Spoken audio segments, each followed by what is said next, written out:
Hello, everyone, and welcome to English Pod. My name is Marco. My name is Catherine, and we're on the road today. We're traveling a little bit. That's right. Today we have a lesson that was requested by one of our users, and I think it's a very handy lesson. If we're traveling, we are buying tickets at a train station. That's right. So I personally love traveling by train. I think it's a very romantic way to see different countries, different places. We're going to learn all about how to get tickets and how to talk about different parts of a train. So let's first listen to our dialogue.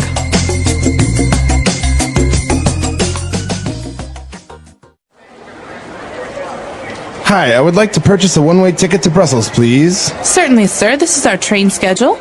We have an express train departing every morning and an overnight train that departs at 9 p.m. How long does it take to get there? About 12 hours. We currently have tickets available only for first class on the express train.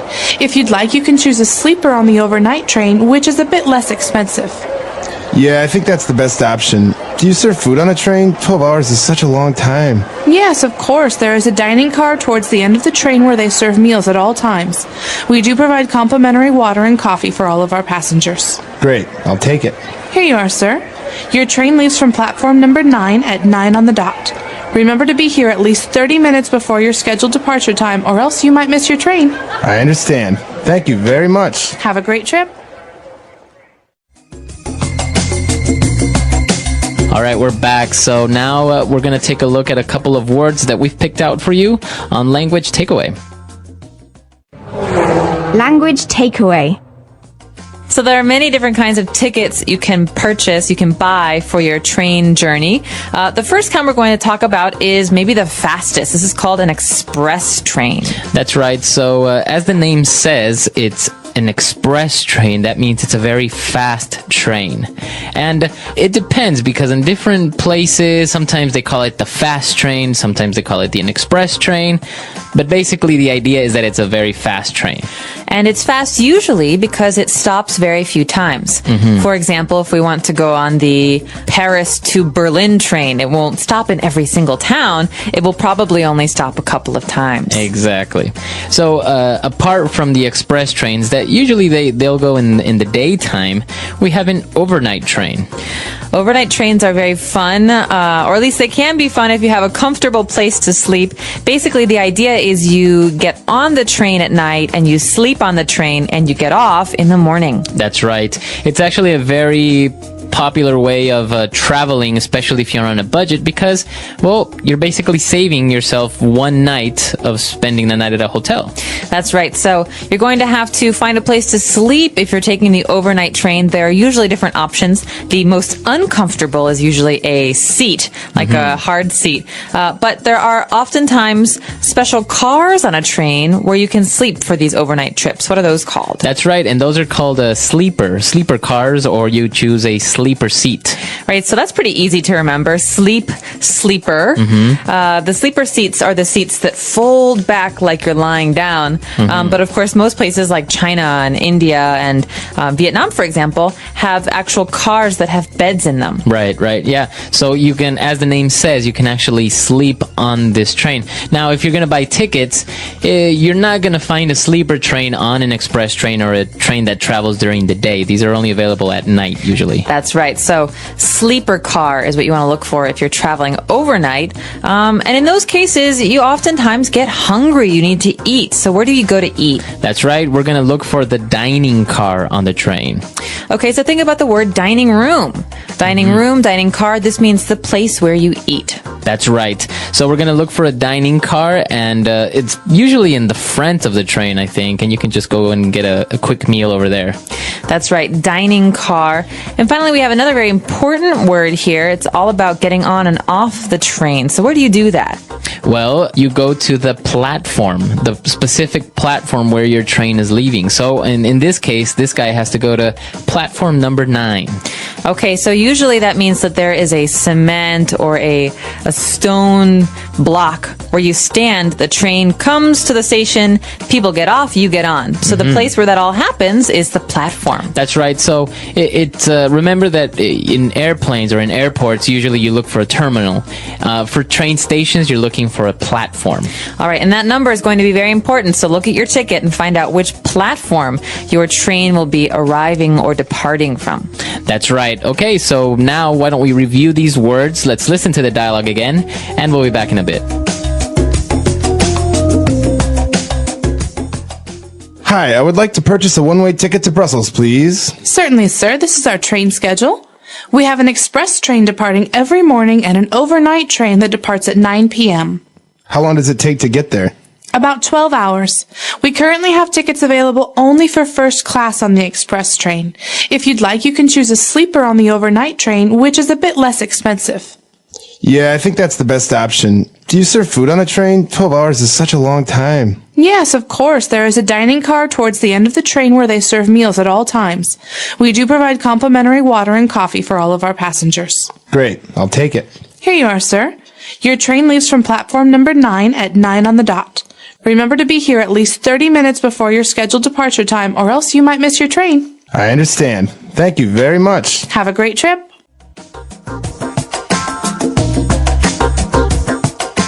Okay, so we've got some really great phrases today on Fluency Builder. Not that many of them, but they're very useful. The first one is a kind of ticket you can buy. That's right. We're looking for a one-way ticket to Brussels. Okay, so a one-way ticket means you go to Brussels, but you don't come home. Maybe you have a flight later, or you have a car waiting for you. You don't need a return ticket on that train. One-way ticket is the opposite of a round-trip ticket. That's right. So usually, for example, if you live in New York and you're going on vacation, you're going to buy a round-trip ticket because you need to go back to your city. But in this case, we're getting a one-way ticket, so we're just buying a ticket that'll only take us there. It's not going to bring us back. Okay, one-way ticket. And after that, we have a good question. This is something we can ask in many, many different situations. Here, the person buying the ticket wants to know, how long does it take to get there? He's talking about Brussels. That's right. So let's take a look at this structure. We can say, how long does it take to, and then we can add another verb there. So for example, we want to know the amount of time it is going to require. For example, here we are asking, how long does it take to get there? In this case, to Brussels. We are asking how much time is needed to go to Brussels. But what if we change the last part? Well, there's anything. We could say anything here. We could say, how long does it take to bake a pizza? Or, for example, Marco, how long does it take for you to do your hair in the morning? Like 20 seconds. Okay, not very long. Not very long. You could even change the name of the place you're going to. So how long does it take to get to Beijing? Exactly. So just remember this structure when you want to ask the amount of time needed. Of course, there are other ways, and sometimes it's very common to make a little bit of mistake saying, how much time to Beijing or something like this. Or how many hours? We don't really say that in English. We say how much time. So how much time does it take? All right.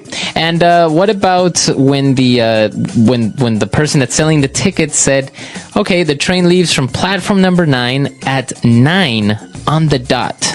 Okay, so I'm not really sure where this idea of a dot comes from, but I think it has to do with clocks. So basically, when you look at a clock and all of a sudden the hand comes to 12, so it's 9 o'clock, the hand is on the 12, that is on the dot. That means exactly. Okay, so the train is leaving at 9:00, not 9:30, not 9:15. It's leaving exactly at 9 o'clock. So we can also say this in normal speech when we're talking to our friends. I could say, Marco, we're going to leave at 6 on the dot. Any later and we'll miss the movie.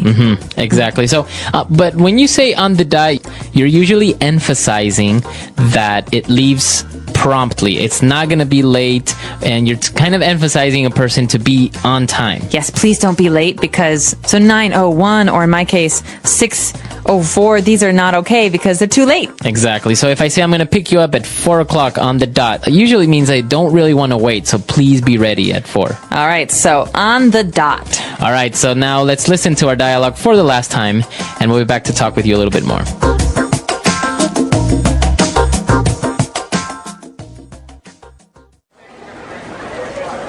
Hi, I would like to purchase a one-way ticket to Brussels, please. Certainly, sir. This is our train schedule. We have an express train departing every morning and an overnight train that departs at 9 p.m. How long does it take to get there? About 12 hours. We currently have tickets available only for first class on the express train. If you'd like, you can choose a sleeper on the overnight train, which is a bit less expensive. Yeah, I think that's the best option. Do you serve food on a train? 12 hours is such a long time. Yes, of course. There is a dining car towards the end of the train where they serve meals at all times. We do provide complimentary water and coffee for all of our passengers. Great, I'll take it. Here you are, sir. Your train leaves from platform number 9 at 9 on the dot. Remember to be here at least 30 minutes before your scheduled departure time, or else you might miss your train. I understand. Thank you very much. Have a great trip.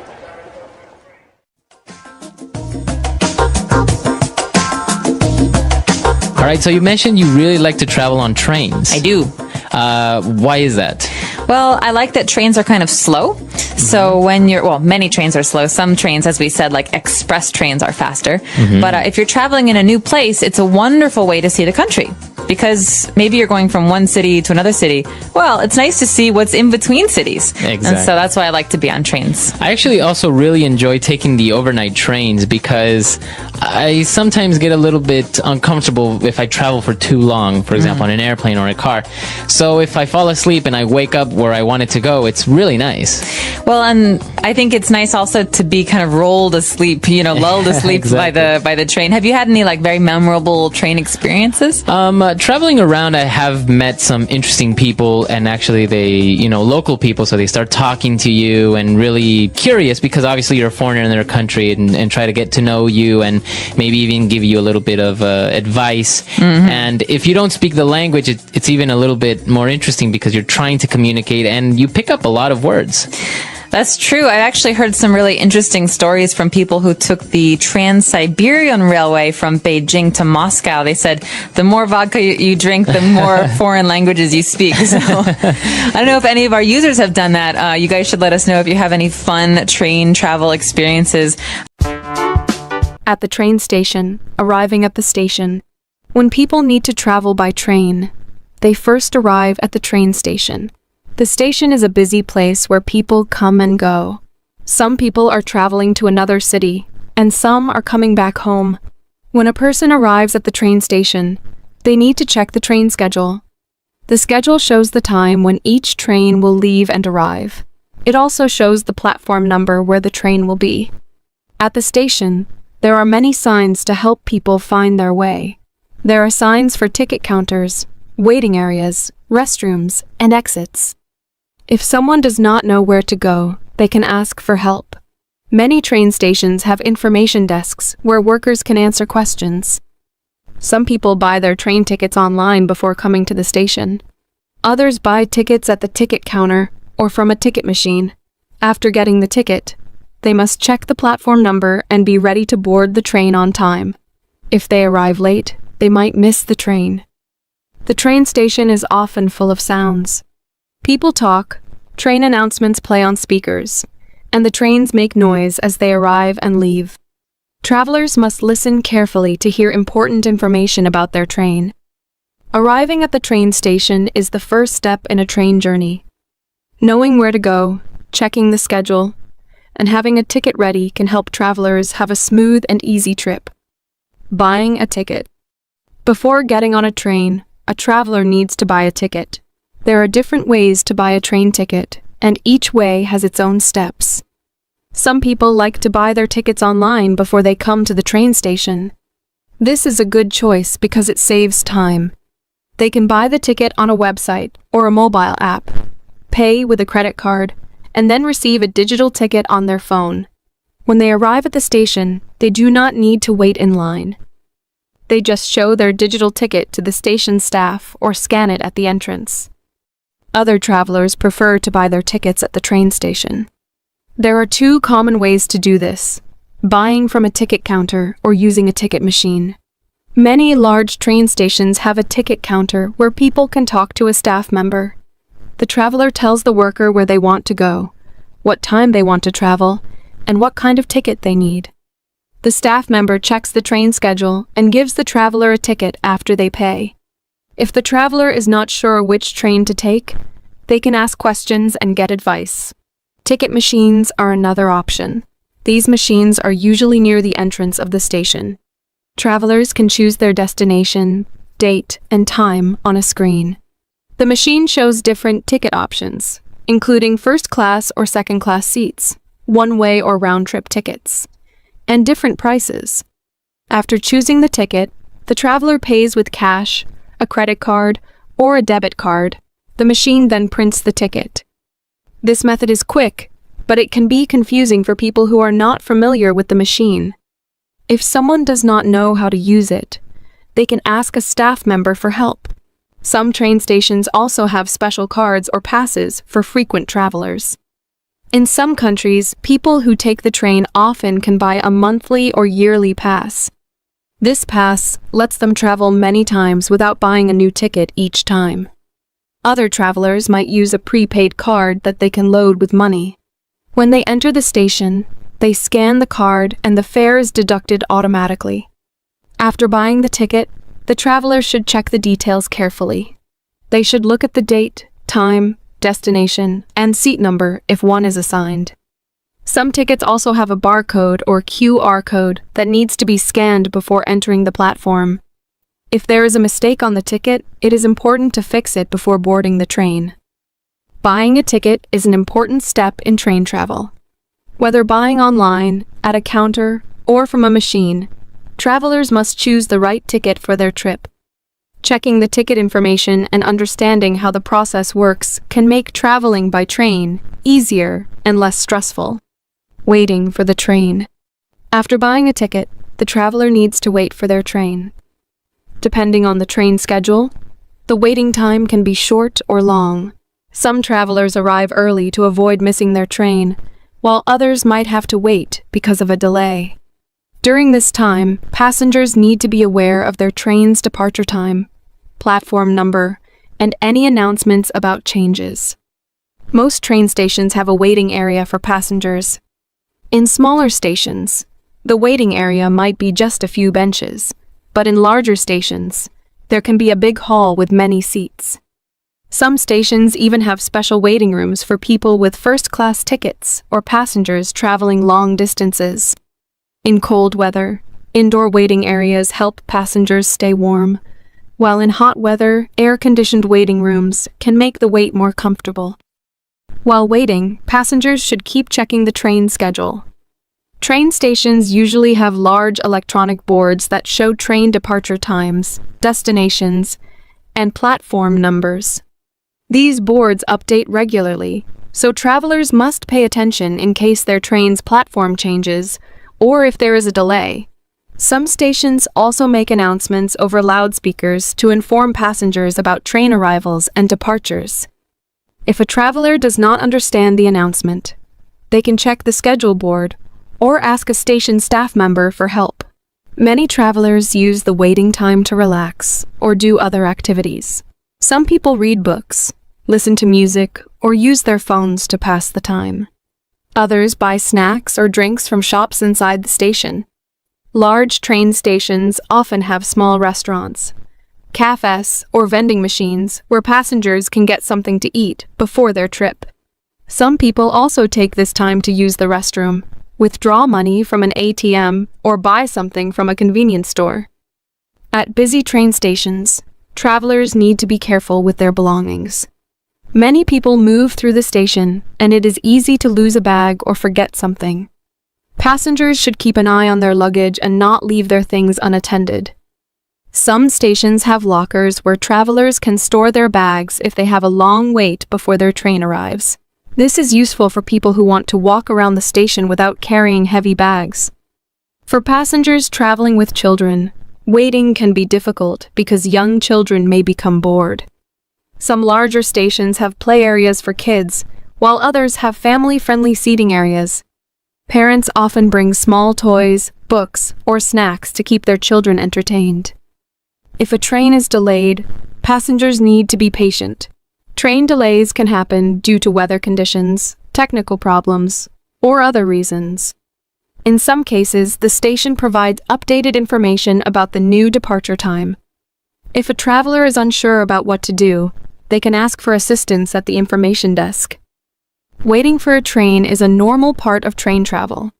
It is important to stay alert, check for updates, and make good use of the waiting time.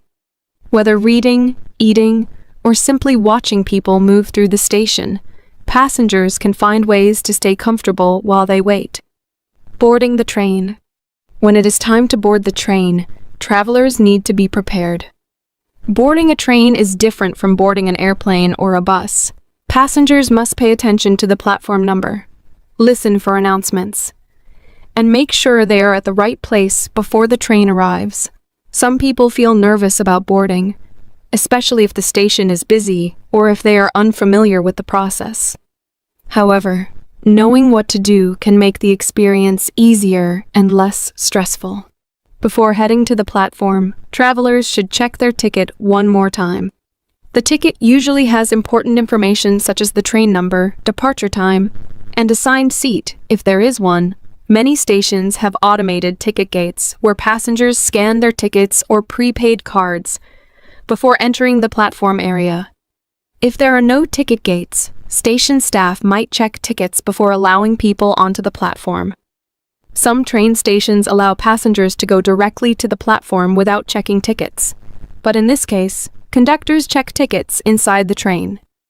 Once passengers enter the platform area, they must find the correct platform. Large train stations have many platforms, and each train leaves from a specific one.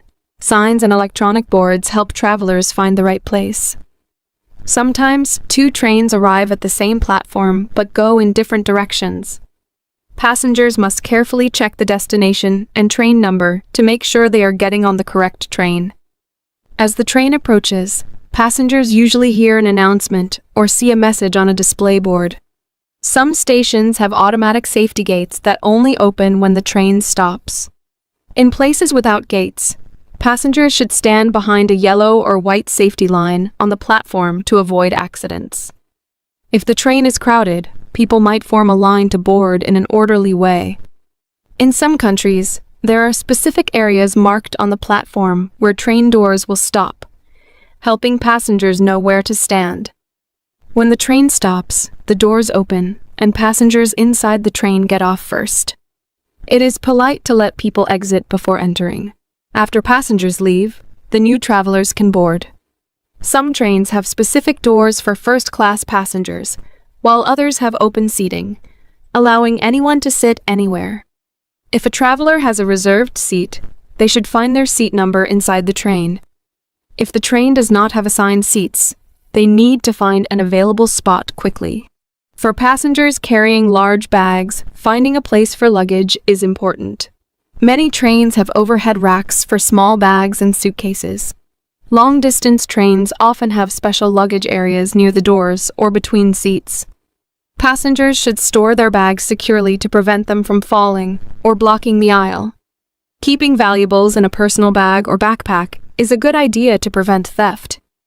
In busy train stations, the boarding process can be fast. Trains often stop for only a few minutes before leaving again. Travelers must move quickly, but stay calm to avoid confusion. If someone is unsure where to go, they can ask a train conductor or another passenger for help. In some cases, last-minute passengers must run to catch the train before the doors close. However, it is better to arrive early and board in a relaxed way. Once passengers are on the train, they should settle into their seats and prepare for the journey. Some people take out their tickets in case the conductor comes to check them. Others adjust their bags, put on headphones, or take out a book to read. If the train is a high-speed or long-distance train, there may be onboard services such as food carts, Wi-Fi, or restrooms. Boarding a train is an important step in the journey. Being prepared, knowing where to go, and staying alert can help travelers get on the train smoothly. Whether taking a short trip to a nearby town or a long journey to another city, passengers should make sure they are in the right place at the right time so they can enjoy their trip without stress. Inside the train. After boarding the train, passengers settle into their seats and prepare for the journey ahead. Being inside a train is a unique experience, different from traveling by car, bus, or airplane. Some trains are quiet and comfortable, while others are busy and full of people. Whether traveling a short distance or going on a long trip, Passengers need to know what to expect inside the train and how to behave properly. Once seated, travelers should check their tickets to make sure they are in the right seat, especially if the train has assigned seating. Many trains have seat numbers displayed above or next to the seats. If a passenger sits in the wrong place, they may have to move when the rightful passenger arrives. On some trains, there are no assigned seats, and travelers can sit anywhere. In this case, people try to find an available spot as quickly as possible. For those carrying luggage, it is important to store it properly. Small bags can usually be placed on overhead racks above the seats. Larger suitcases may need to be placed in designated luggage areas, usually near the train doors. Some people prefer to keep their bags close to them for security reasons, especially when carrying valuable items like laptops, wallets, or passports. During the journey, train conductors or ticket inspectors often walk through the train to check tickets. Passengers should have their tickets ready to show. If someone has bought a digital ticket on their phone, they need to make sure their phone has enough battery to display it. Some trains use QR codes or barcodes that the conductor scans. If a traveler has the wrong ticket or is in the wrong seat, they may have to move or buy a new ticket. Inside the train, passengers should be considerate of others. Many people use the time to read, listen to music, work on their laptops, or simply look out the window. Speaking in a low voice is polite, especially on long-distance trains where people might want to rest. Some trains have quiet cars where talking is not allowed. If a person wants to make a phone call, they should do it quietly or move to a designated area near the train doors. Some trains offer services to make the journey more comfortable. High-speed and long-distance trains often have dining cars or food carts that sell snacks, drinks, and meals. On these trains, passengers can walk to the dining car and order food or wait for a train attendant to bring a food cart to their seat. Some people bring their own food, especially on longer trips, but they should be careful not to bring strong-smelling food that might bother other passengers. For entertainment, passengers can use their phones, tablets, or books. Many modern trains have Wi-Fi, allowing people to browse the internet, watch movies, or send messages. Some trains also have power outlets near the seats so that travelers can charge their devices. However, not all trains have these features, so it is a good idea to bring a fully charged phone or an extra battery pack. Restrooms are available on most trains, especially those that travel long distances. These restrooms are usually small but useful. It is important to use them properly and leave them clean for the next person. Some high-speed and luxury trains have larger, more comfortable restrooms with sinks and mirrors. For passengers traveling overnight or on very long trips, some trains have sleeping cars with beds. These trains allow people to lie down and rest during the journey. There are different types of sleeping compartments, from shared spaces with several beds to private cabins. This makes long-distance travel more comfortable, especially for those who want to sleep before reaching their destination. As the train moves, passengers can look out the window and enjoy the view. Some train routes pass through beautiful landscapes, including mountains, rivers, and small villages. For many travelers, watching the scenery is one of the best parts of train travel. Some people also take photos or record videos to remember their journey. When the train is close to a station, an announcement is usually made to let passengers know they are arriving. Some travelers need to change trains at another station, while others are getting off at their final stop. It is important to listen carefully and get ready before the train stops. Those with heavy luggage should make sure they have enough time to collect their bags before getting off. Being inside a train can be a relaxing and enjoyable experience if passengers are well prepared and follow the rules. Whether taking a short trip or traveling for many hours, knowing what to do inside the train helps make the journey smooth and pleasant. Arriving at the destination. As the train nears its destination, passengers must prepare to get off. This may seem simple, but there are several things to keep in mind to ensure a smooth exit. Some travelers may feel rushed, especially if the station is crowded or if they have a lot of luggage. Others might not be sure where to go after leaving the train. Understanding what to do upon arrival can make the experience much easier. Before reaching the station, passengers should check their belongings. It is easy to forget something, especially small items like phones, wallets, or travel tickets. Many people place their bags under the seat, in overhead compartments, or in luggage storage areas, so they need to double-check these places. Some travelers also leave jackets or personal items on their seats by mistake. It is always a good idea to do a final check before leaving. Train stations usually announce upcoming stops a few minutes before arrival. This announcement may be made over speakers, displayed on digital screens, or both. Passengers should listen carefully to ensure they do not miss their stop. In some cases, especially on local trains, there are no announcements, so travelers must pay attention to station signs outside the train windows. If someone is unsure whether they are at the right stop, they can ask another passenger or a train conductor. When the train slows down, passengers begin preparing to exit. Those with heavy or large bags should be ready to carry them quickly, especially if the stop is short. Some train doors open automatically, while others require passengers to press a button or pull a handle. If the doors do not open immediately, it is best to wait calmly instead of pushing or rushing. Exiting the train can be crowded, especially at busy stations. Passengers should follow the flow of people and move towards the exit without blocking others. If someone is traveling with children or elderly family members, they should hold hands or stay close together to avoid getting separated in the crowd. In large stations, there are often multiple exits, so travelers should check signs to find the right way. After stepping off the train, the next step is leaving the platform. Some stations have ticket barriers that require passengers to scan their tickets before exiting. If a traveler has a digital ticket, they should have their phone ready. If they used a prepaid travel card, they may need to tap it at the exit gate. In stations without barriers, people can walk directly to the main part of the station.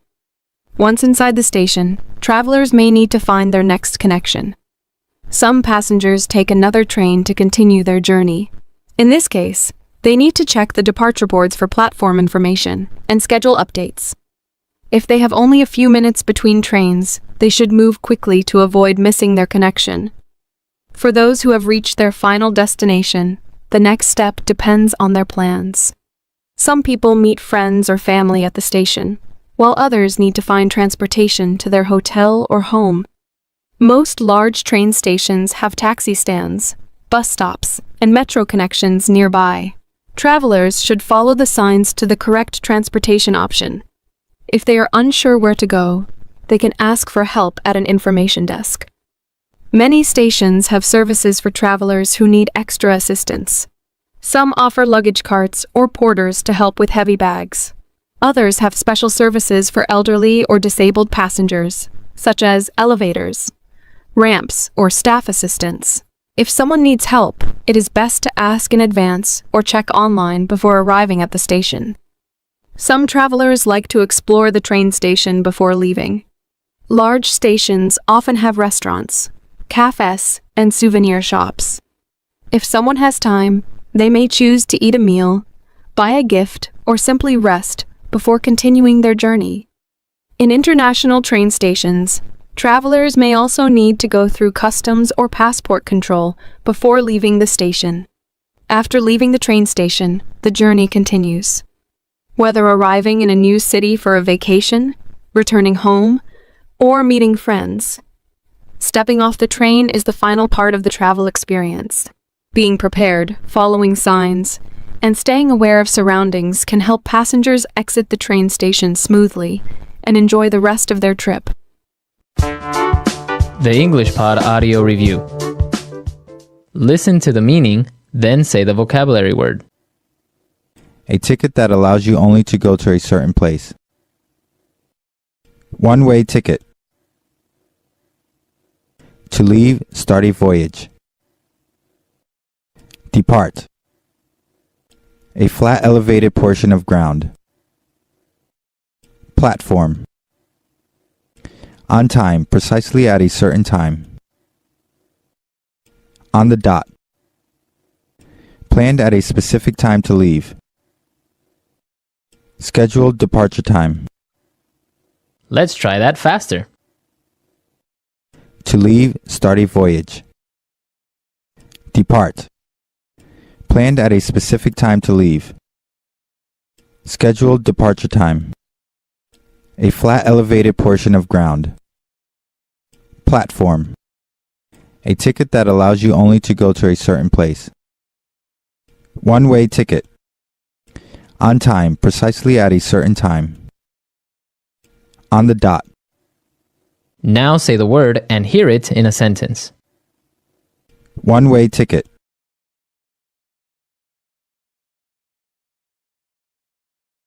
I have a one-way ticket to Paris and have no plans on ever coming back to North America.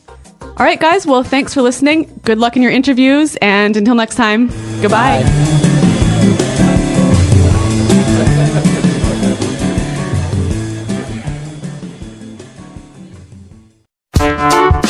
The English Pod Audio Review. Listen to the meaning, then say the vocabulary word. The right person for the job. Perfect fit. The ability to think clearly and make good decisions. Acumen. Be superior to, among the best. Excel. To be the leader of something. Head. To make something active or effective.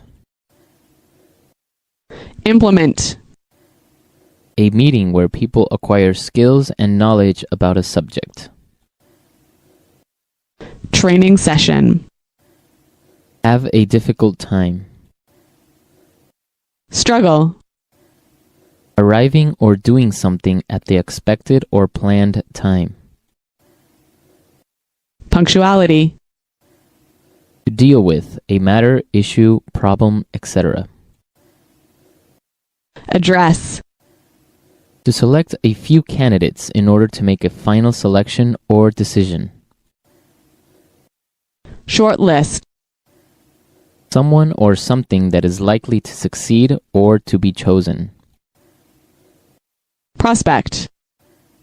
Curriculum vitae, a short document that describes your education, work experience, etc. CV.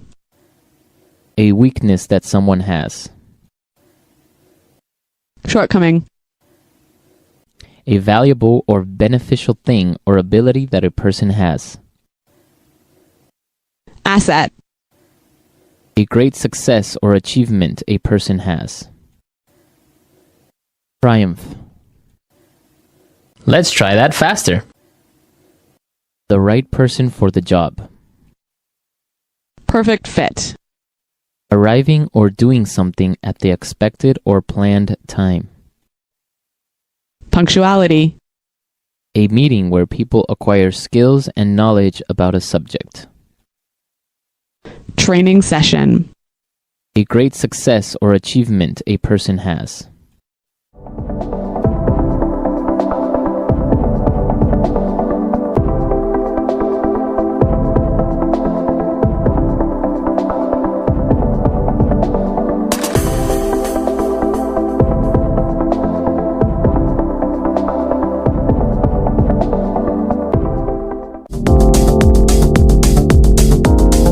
Hello, everyone, and welcome to English Pod. My name is Marco. My name is Catherine, and today we have a lesson that comes actually from a user request. That's right. We had a user request who asked us if we can do something about a purchasing manager, maybe what his job does or what it is to be a purchasing manager. So you'll find out all about that today in this lesson. It's an upper intermediate about being a purchasing manager and about vendors. So let's check out today's dialogue.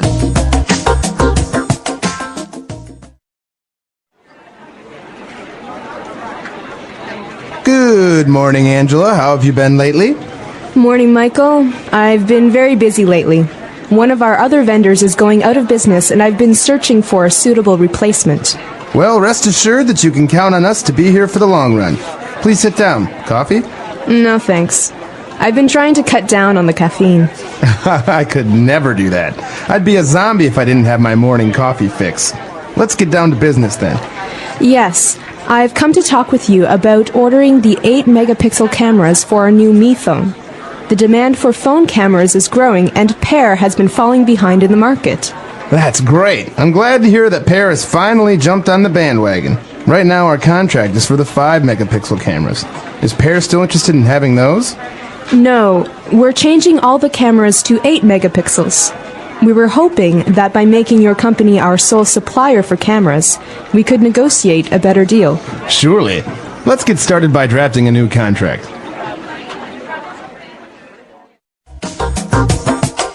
All right, we're back. So a very interesting job to be a purchasing manager, a lot of responsibility on top of him. And we actually saw some really interesting phrases and words that are related to business, to negotiating, contracts, etc. So let's take a look at some of those now on Language Takeaway. Language takeaway. So the first word we have is vendor. This is a noun. It means it's a job. It's the name of a person's job. So he is a vendor. Okay, and a vendor, what does a vendor do? Well, a vendor sells things. Okay, so the verb here is to vend, like a vending machine is that machine that you can buy sodas from. Mm-hmm. But a vendor is someone who sells things to someone else. Okay, so I can say he is a door vendor. He sells doors? Yeah, that's right. Or let me contact my vendor about the price list for these TVs. Okay, very good. So we're talking about a vendor who is going out of business. And because he's going out of business, this manager is actually looking for a suitable replacement. So this is an interesting phrase because these two words normally go together. We say, let's find a replacement. Okay, that's good, but really we want a suitable replacement. And so first of all, the word suitable means like appropriate or good. But what about replacement? What does this mean? A replacement is something that takes the place of. It replaces something else. So for example, we have our vendor who went out of business. So what we are looking now for is another vendor, but not just any vendor, a suitable vendor, one that has the things that we need or the prices that we need, and in order to replace the one that went out of business. Right, so we can say this about other things, not just people. For example, if I break my iPhone, my cell phone, very expensive phone, I'm upset about it, but when I buy a new one, I don't want a cheap one. I want a suitable replacement, one that's about the same as the old one. That's right. So you maybe you don't get the exact same one, but you get one that's very similar. Exactly. Okay, very good. So now they're going to talk a little bit about the contract, but they kind of do a little bit of small talk, and they're talking about coffee, and he says, well, you know, I'd be a zombie if I didn't have my morning coffee fix. I know how that feels. This is a person who loves to drink caffeine to wake up. Mm-hmm. And so we talk about a fix as being something that you need. Okay? My coffee fix means the coffee that I drink in the morning to survive. That's right. Okay, so we know the verb to fix is to make something good again, to repair. But in this case, we're taking fix as a noun, and we're saying that it's something that you need, like you said. For example, maybe in the morning you need your English fix, and so you'd listen to English Pod. Exactly. You need it so much, it's like a drug. That's right. Very good. And moving on, they started to talk a little bit more about the details of the business, and he mentioned that they want to make this company their sole supplier for cameras. Okay, so sole, S-O-L-E, means only. But this word supplier is very interesting because it's very similar to vendor. Mm-hmm. So it's basically someone, a company maybe, or a person that supplies you with what you need. All right, so to supply is to provide for. So, for example, if I work at a clothing store and I sell lots of nice clothing, I need a supplier to bring me the clothes that I sell. Otherwise, where am I going to get them from? I don't have a factory. That's right. For example, IBM is one of the biggest computer suppliers or manufacturers in the world. All right. Okay. And for the last part of the dialogue, they said, well, I think we can reach an agreement. Let's get started by drafting a new contract. They're going to draft a contract. All right, so this is interesting because we don't use the verb to write a contract. Mm-hmm. Now, you would think, well, of course you write it, but there's a special verb that we use with the word contract. So just remember this phrase together, to draft a contract, or my company will draft a contract and send it to you. Mm-hmm. This means to prepare a contract in order for someone to sign it. That's right. So it's basically the same as write, but it's usually used more with contracts, to draft a contract. Exactly. Or maybe you can say to draft up a business plan. Exactly. So to draft a plan, to draft a contract, this is basically to write something that has many different points, many different strategies. Okay, very good. So 5 key words for you there. Now let's move on to some key phrases on Fluency Builder. Fluency Builder. Okay, so there are a lot of really, really juicy phrases in today's lesson. The first one is rest assured. So we heard this from Michael at the beginning of the dialogue. He said, rest assured that you can count on us. That's right, rest assured. So this is a phrase that you use to try to give confidence to someone, telling them, you can trust me, rest assured that I'll be there. Don't worry. Don't worry. So let's hear another example of it. Rest assured, Marco, I will be there to support you. Okay, so I know that you will be there, or I can trust that you'll be there. Okay. Very good. So to rest assured. Now, the second part of it is in that same sentence, well, rest assured that you can count on us. Okay, so what does it mean to count on us, to count on me? So the verb to count has a couple of different meanings, and most of us are familiar with the other one, to count numbers, 1, 2, 3, 4, 5. But here, to count on someone, remember that preposition on, means to expect someone to do something, to depend on someone. That's right. So if you count on someone, means that you depend on them, you rely on them, you can trust them. So, for example, in the sentence that I just told Marco, rest assured, I will be there. You can count on me. That means you can depend on me. You can expect me to be there. I will not let you down. That's right. Okay. In that same sentence, we have another phrasal verb. Rest assured that you can count on us to be here for the long run. The long run. All right, so we're not actually running here. The long run is a phrase that means for a long time. So, for example, if I'm in an interview and someone asks me, well, we're really interested in your resume and we really like you. We want to know, are you available in the long run, in the long term? That's right. So if you say, yes, I am here for the long run, it means that you are here for a long time. Okay, and let's move on to our next phrase. When they're actually, they stopped with the small talk and now they want to get down to business. You hear this phrase all the time because you don't just walk into a meeting and start talking about business stuff, you know? You start with the nice things first. You say, how was your weekend? How is your wife? How was that game of golf? So you're talking about nice small talk, like you just said, Marco. But when you want to start talking about numbers or products, things like that, that is called business. So when you want to start that, you say, let's get down to business. That's right. Very good. So it's a phrase to say, okay, now let's start talking about what we came here to do, to start talking about business. And the last phrase that we have for you, it's a very interesting phrase.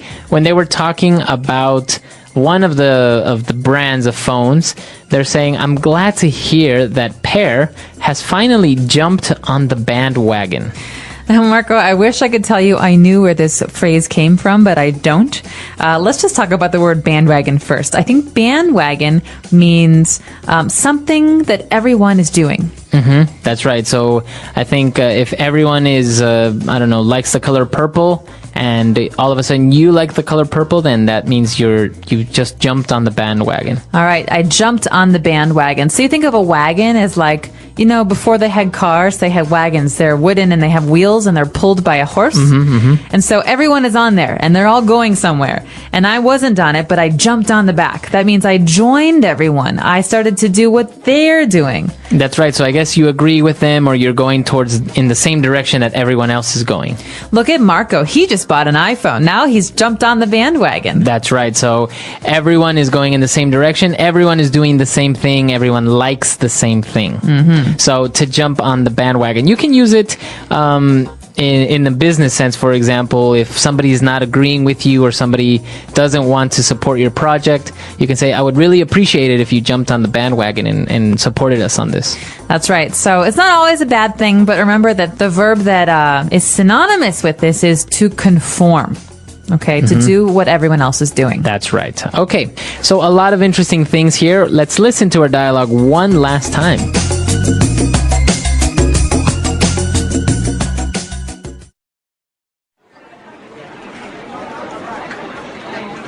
Good morning, Angela. How have you been lately?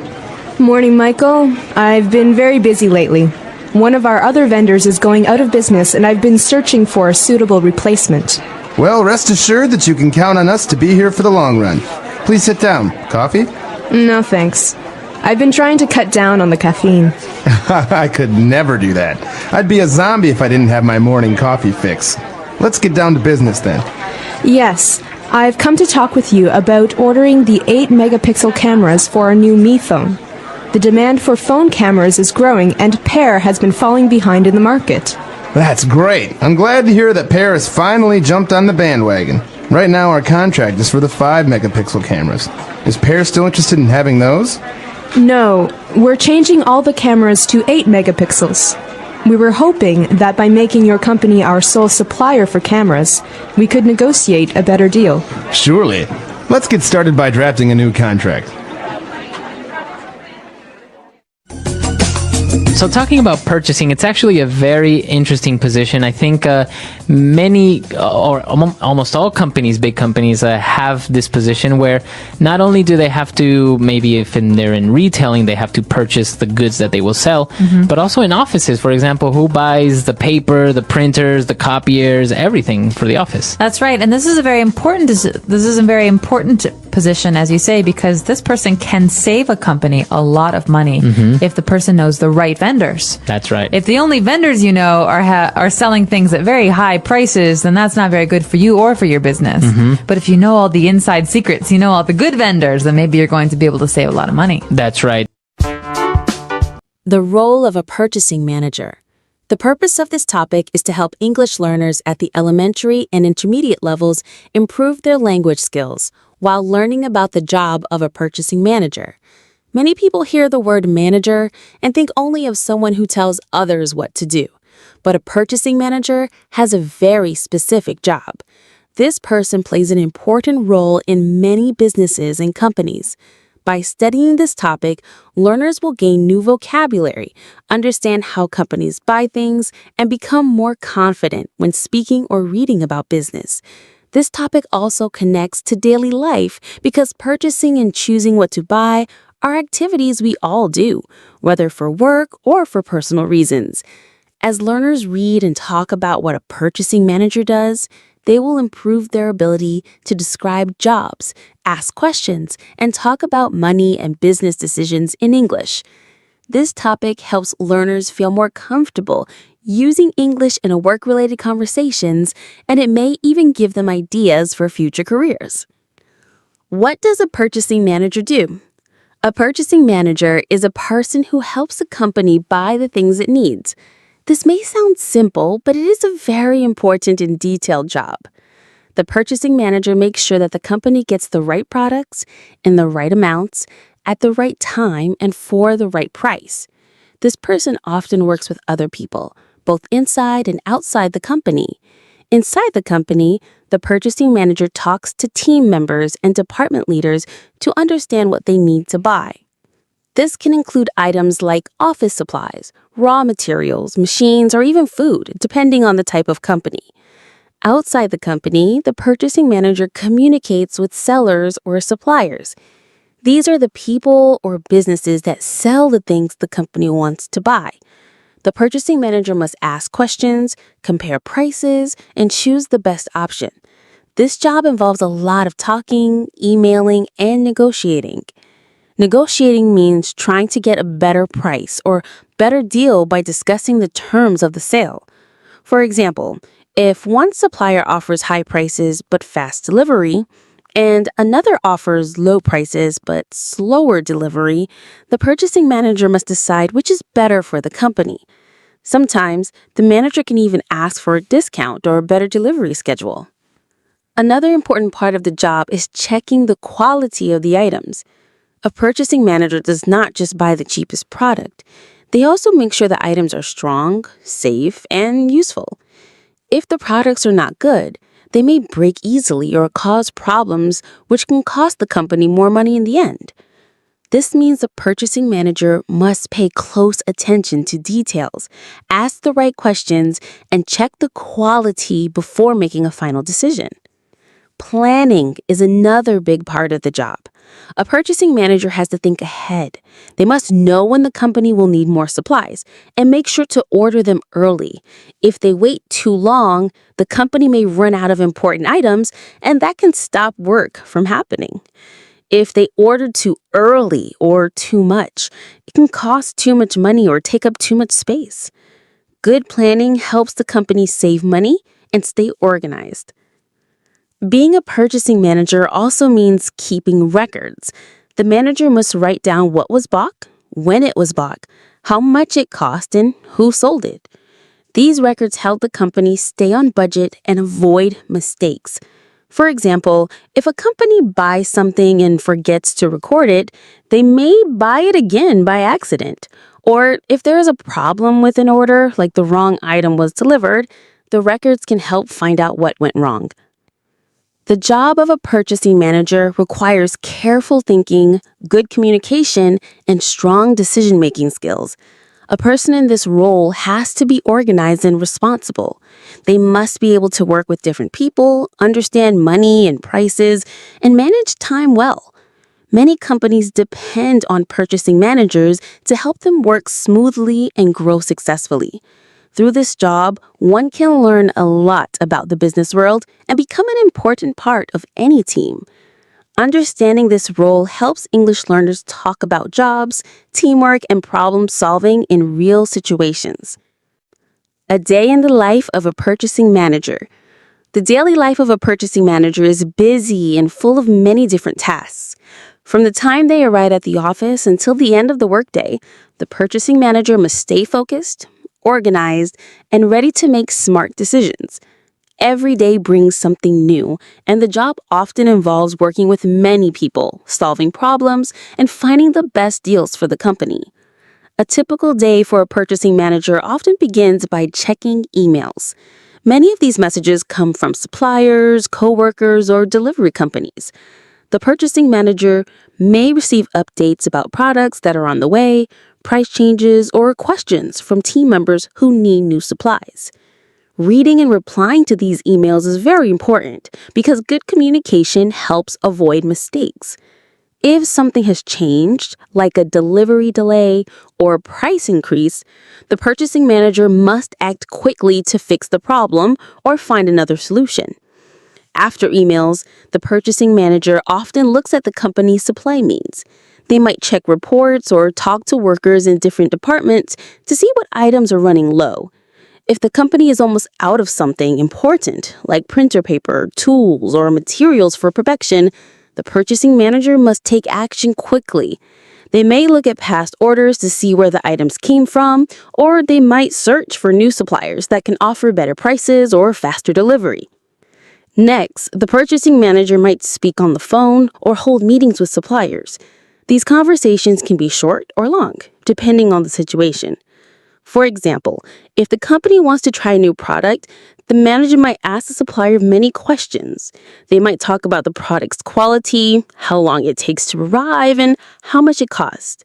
The purchasing manager must be polite, but also strong during these talks.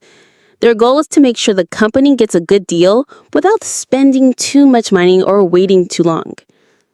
Throughout the day, the purchasing manager keeps careful notes about what was discussed